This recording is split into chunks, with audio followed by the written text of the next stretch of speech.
O Senhor esteja convosco, Ele está no meio de nós. Proclamação do Evangelho de Jesus Cristo, segundo Marcos. Glória a vós, Senhor.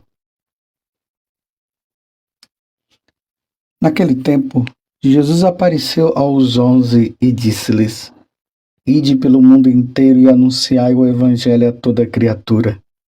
Quem crê e for batizado será salvo. Quem não crê será condenado. Os sinais que acompanharão aqueles que crerem serão estes: expulsarão demônios em meu nome, falarão novas línguas, se pegarem em serpentes ou beberem algum veneno mortal, não lhe fará mal algum. Quando impuserem as mãos sobre os doentes, eles ficarão curados. Palavra da salvação. Glória a vós, Senhor. Meus irmãos e minhas irmãs, hoje com muita alegria, a igreja comemora a conversão de São Paulo. É importante notar que São Paulo é a única pessoa que tem uma liturgia própria aonde se narra a conversão dele. Diante daquela pessoa que ele iria se tornar, a igreja coloca uma liturgia própria para nós vermos como aconteceu a conversão de São Paulo. E a conversão dele foi tão importante para a igreja que ele foi elevado à condição de apóstolo. Tanto que para ser escolhido como apóstolo, era necessário que aquele discípulo ele tivesse convivido com Jesus, tivesse visto Jesus morto e tivesse depois visto ele ressuscitado e convivido com ele ressuscitado e depois também visto ele voltando para a casa do Pai. Nenhum desses pré-requisitos se aplica a São Paulo. Ele não viveu com Jesus, ele não viu Jesus morto, ele não viu e não conviveu com Jesus ressuscitado, e muito menos ele não viu Jesus subir ao céu. Pelo contrário, ele tinha até se tornado inimigos daqueles que eram seguidores de Jesus. Para Saulo, os cristãos faziam parte de uma seita que estaria destruindo o judaísmo. A fúria dele foi tão grande que ele pediu autorização para prender todos os cristãos. Nós vimos essa narração no capítulo 9 dos Atos dos Apóstolos, que começa dizendo assim: enquanto isso, Saulo só respirava ameaças e morte contra os discípulos do Senhor. Era assim que estava a condição dele. Mas foi nessa viagem que ele pediu autorização para prender os cristãos. Ele indo para Damasco, ele se deparou com uma grande luz. Ele caiu no chão. E da luz, ele ouviu a voz que dizia: Saulo, Saulo, por que me persegues? Saulo disse: Quem és, Senhor? Respondeu ele: Eu sou Jesus, a quem tu persegues. Duro te é recalcitrar contra o aguilhão. Então, trêmulo e atônito, disse ele: Senhor, que queres que eu faça? Aí começa agora o processo na vida de São Paulo. Senhor, que queres que eu faça? Respondeu-lhe o Senhor: levanta-te, entra na cidade, aí te será dito o que deves fazer. E para quem conhece o fato, né? Ele foi levado para Ananias, Ananias rezou por ele. Agora veja, 3 coisas aconteceram com Paulo nesse processo da conversão. Paulo caiu, ficou cego e depois da cegueira ele jejuou. Tanto que aqui no versículo 9 vai dizer que ele esteve 3 dias sem ver, sem comer e nem beber. Esse processo que Paulo viveu da conversão dele, foi necessário que ele vivesse isso. Ficou cego. Depois, antes, ele já tinha caído. Em seguida, diante daquela luz, essa luz o cegou, ele ficou cego. E depois ele jejuou. Por 3 dias ele fez penitência. Ele ficou sem ver, sem comer e nem beber, até o momento em que Ananias rezou por ele, e aí ele recuperou a vista e depois foi batizado. Eu queria parar, meus irmãos, nessa reflexão, nessa meditação para nós no dia de hoje, nesse momento, esse fato. Paulo, ele ficou numa situação aonde ele teve que parar. Essa parada de Paulo, ela foi necessária. Foram 3 dias jejuando, fazendo penitência, sem comer, nem beber. Ele estava naquela condição de cegueira. Foi o momento em que ele fez uma total revisão de vida. Eu imagino Paulo, naqueles 3 dias, ele fazendo todas aquelas perguntas e aquelas questões. Como pode? Quem é esse? Como é que aquele homem, aquela luz, aquela voz, eu que estava perseguindo os cristãos, agora ele disse que eu estava perseguindo ele mesmo. Agora eu começo a compreender que verdadeiramente esses homens estavam falando de uma pessoa que realmente morreu e ressuscitou, e eu estava atrás deles, perseguindo, querendo matar a todos, colocando em prisões. O quanto que eu estava errado.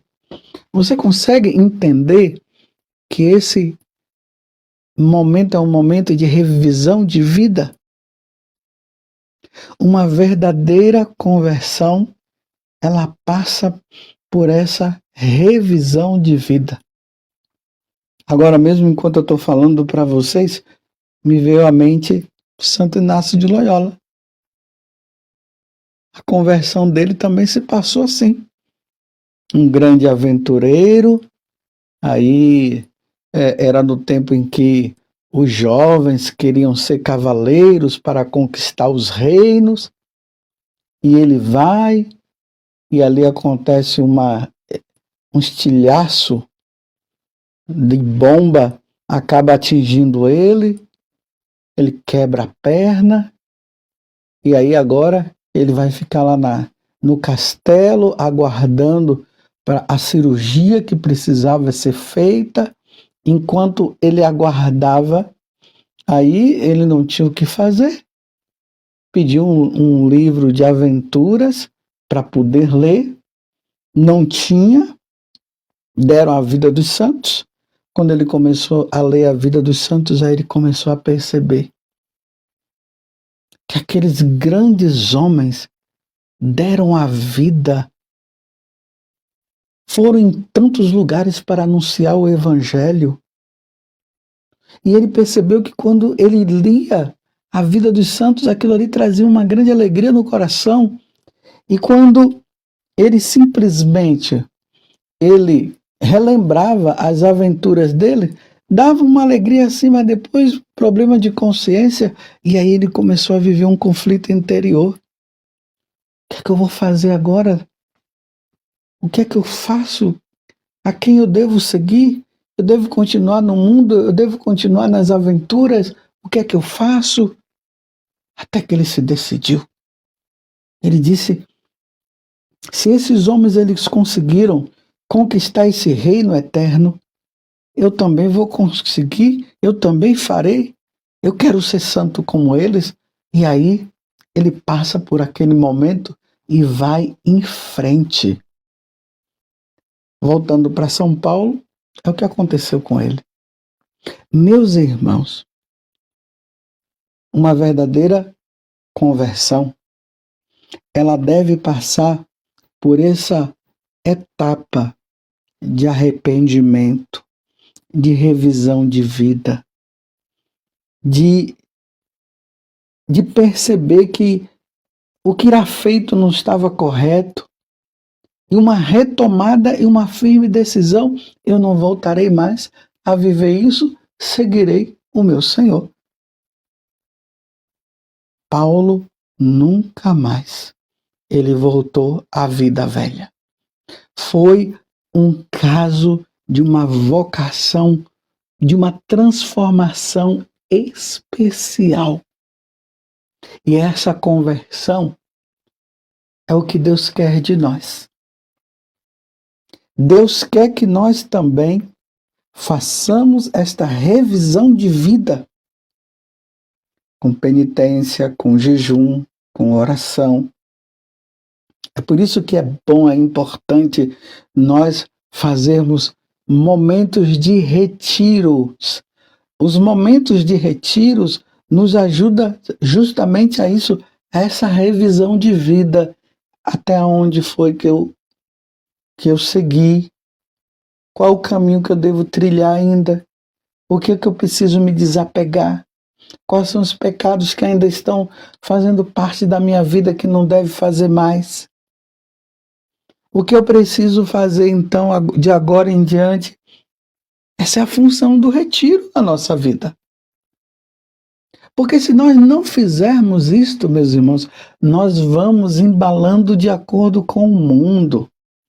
E o mundo está aí, nos chamando constantemente para que nós possamos voltar à vida velha. Sem o retiro, dificilmente a pessoa ela vai conseguir perseverar no caminho. Foram 3 dias Paulo revisando a vida dele. E aqui eu repito, capítulo 9, versículo 9.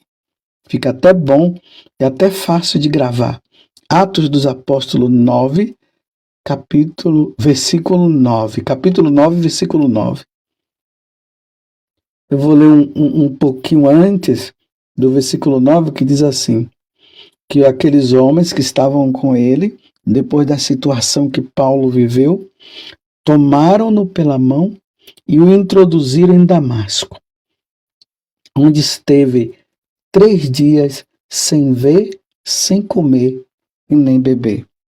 Então, antes de Ananias vir para rezar por ele, Paulo passou 3 dias repensando, revivendo, tomando as devidas decisões, sem compreender ainda o todo do que estaria acontecendo. Até que quando Ananias vem e reza, ali diz que ele recobra as forças e aí é um homem novo. Vida nova. Meus irmãos e minhas irmãs, esse negócio de dizer assim: agora eu vou retomar minha vida. Agora eu vou começar de novo. Aí daqui a um mês a vida velha volta de novo. Agora eu não vou querer mais viver essa vida não.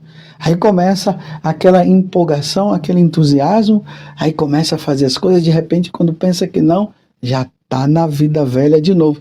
Nós não podemos viver assim. É preciso, meus irmãos, uma firme decisão. Claro, nós precisamos cooperar com a graça de Deus.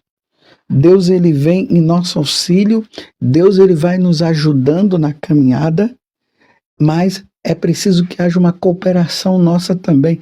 É preciso que haja uma força de vontade da nossa parte, porque se não houver essa força de vontade que é cooperada com a graça de Deus, nós não iremos conseguir. Vocês lembram que Jesus já tinha falado que para nós não cairmos na tentação, ele falou que é preciso que nós vigiemos e nós oremos. Essa vigilância e essa oração é uma parada necessária na nossa vida para nós fazermos essa revisão de vida, para nós vermos onde é que nós estamos falhando, para nós retomarmos de novo. Não sei se você sabe, por exemplo, nós que fazemos parte do clero, uma vez por ano nós fazemos um retiro. O bispo convoca todos os padres e vem alguém, um pregador, e ali aquele pregador, ele vai trazendo coisas para nós fazermos uma revisão de vida, para nós retomarmos, revermos aonde nós estamos falhando, aonde a vida velha está entrando de novo, para nós caminharmos. Os religiosos fazem isso. Como seria bom se os casais pudessem fazer também um retiro deles, não somente um retiro de casais como tem, esses daqui também são importantes, mas como seria bom o casal se retirar para um lugar aonde eles pudessem, só os dois, estarem ali conversando, procurando rever, meu bem, aonde você percebe que eu preciso melhorar, assim o outro também diz, e os nossos filhos, como é que estão os cuidados dos nossos filhos, aonde nós estamos falhando. Essa revisão, ela é importante, ela nos ajuda a permanecermos no caminho da santidade, ela nos ajuda a revermos aonde nós precisamos mudar de novo para continuar a nossa vida com Deus. Paulo precisou de 3 dias. Tanto que, só que lá nos Atos dos Apóstolos conta também que ele ainda foi para o deserto da Arábia. Não nos Atos dos Apóstolos, me desculpa, na carta aos Gálatas, no capítulo 1, ele falando sobre ele diz que ele foi para a Arábia. Depois ele voltou de 3 anos, aí depois que ele foi atrás de Paulo, de Pedro, para conhecer Pedro, para Pedro também ver, porque ainda corria a notícia que ele era um grande perseguidor da igreja. Quem o ajudou muito foi Barnabé, que o ajudou a levar para estar com Pedro. Mas levou esse tempo todo de reflexão e de vida. Você tem feito retiro?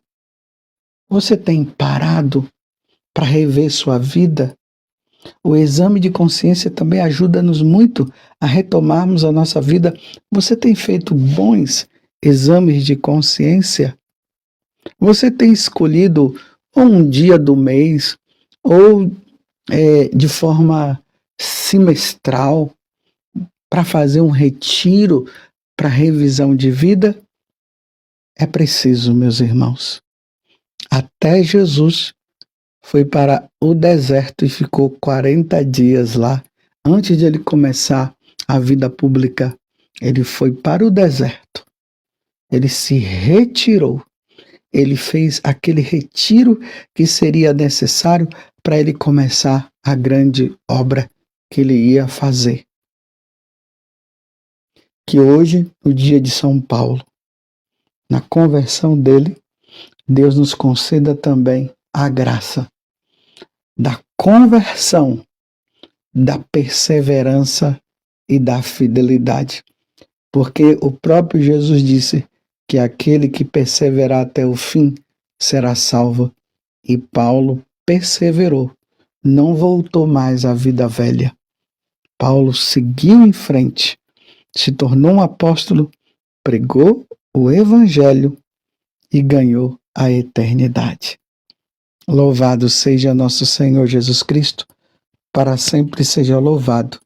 e a nossa mãe Maria Santíssima. Um bom retiro para você. Deus te abençoe.